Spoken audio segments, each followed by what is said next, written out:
Well, is this a beauty or what? Come and take a look at these. I'll leave the official name up here somewhere, but let me show you this particular plant.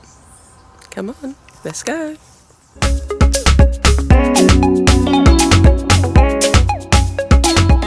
It's quite an impressive plant, and it's grown here. I had taken some cuttings because it's at the front of the house, and it more grows on the guy next door's, my neighbour's, on my neighbour's side. But I took a cutting. I think I took 4 cuttings, no, 5, and I planted them along here, just saying, okay, I don't know where to plant this, let me just put it here for now and then I'll move it. And then over time, this has been about 2 years now. This is probably 2 years old. I've cut it back hard at least twice, leaving it only about 2 feet off the ground, and it grows really quickly. It's grown really quickly in the rainy season, and what I need to do is give it another good cutting back. But the colours of the leaves are beautiful, aren't they? I love the combination. It's like red and brown, and it also comes in a green variegated leaf, and I had that one as well, and I tried to take cuttings from that, and the whole plant died, so I no longer have it anymore. Now, there is a couple of pests that love this, and the one at the front is really heavily infestated, so I just cut that back and I get rid of the leaves. But I've been trying out a solution of oils, and I've been using cedarwood soapy water and citronella, and it seems to have not necessarily got rid of the adults, but I can't see any eggs. Maybe if I go deeper, but I can't see any eggs of the, I think it's like a scale insect, but you can see scale insect and the stink bug, they love this particular plant. And there's one here, I think it's a variety of the, can you see it? It's too dark under there. Anyway, but the solution that I've made has actually done quite a pretty good job, because I can see one there, and I know that if I look hard enough I will see a stink bug. Oh, there's one under here.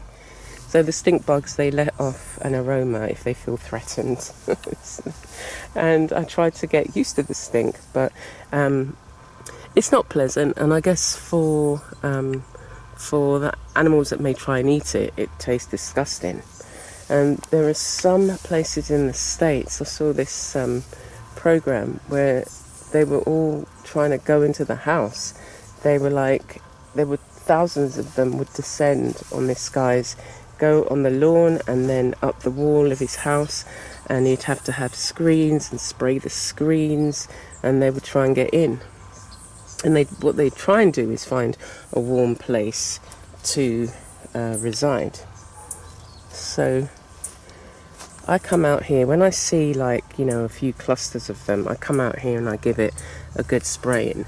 And it does look like, I thought at one point it wasn't working, but it does look like it's working. Let's kind of go around here, and let's see it from this side.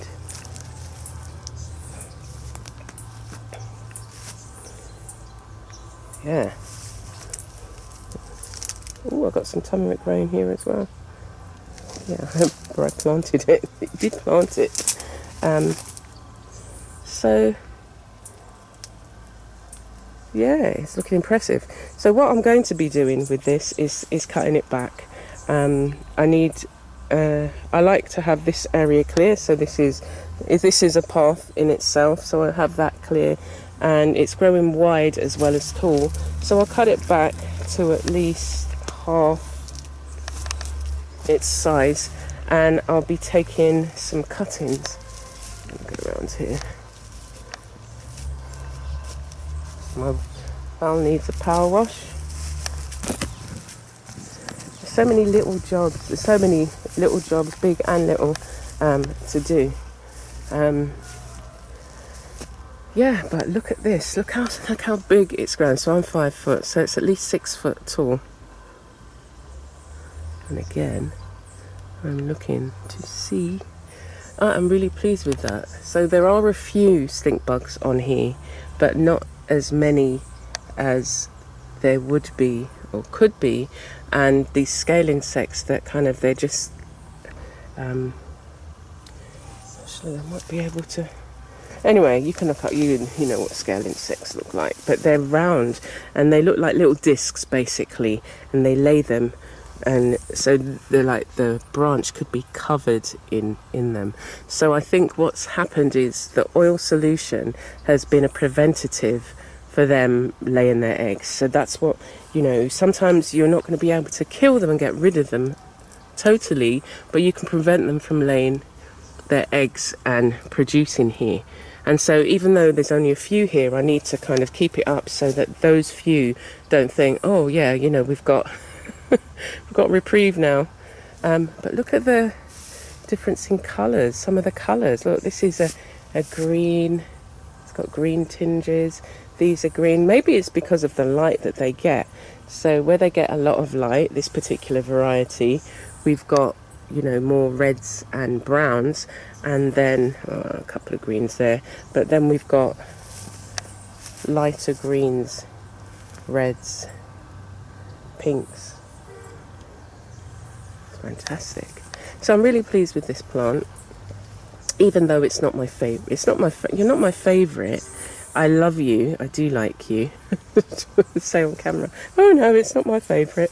But I'm pleased with the growth, and as I say, wherever I'm seeing some stink bugs, so I'm going to give it a spray, and I'm seeing some holes in the leaves, so I think, yeah, it's cedarwood. I've been using cedarwood, dishwashing soap, water, and a bit of citronella, and that's kept things under control.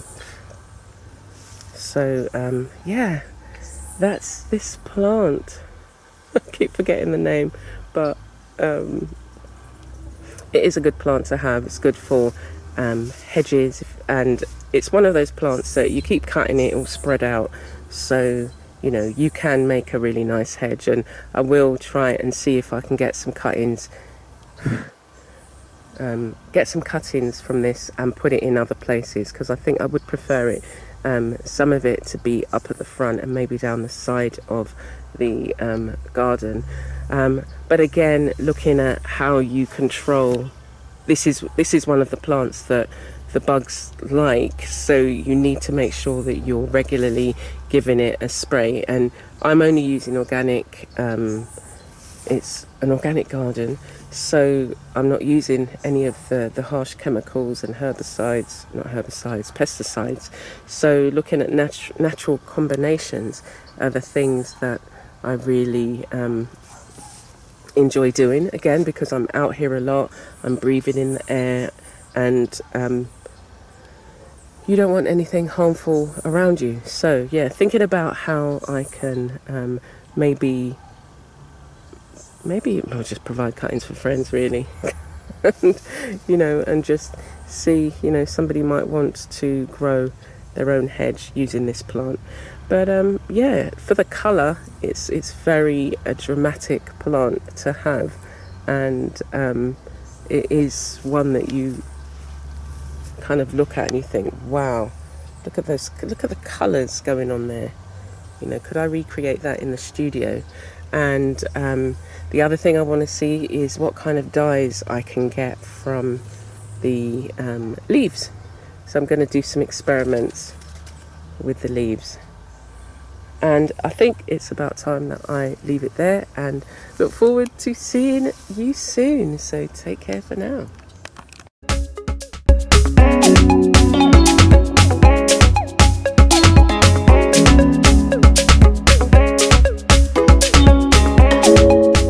So it's good to be able to, you know, wherever you're growing, to see what, you know, when the sun rises, where does the sun hit, what plants, what area. Even in that area, there used to be full shade up until, you know, the sun is kind of halfway. And once the sun is halfway, this whole area is bathed in sunlight. So even if you had plants that didn't like full sun 24/7, you know, like for the whole day and only half day, you can then decide. And the other thing you can do is put things in pots so you can move them around. But all the things that I have here like full sun.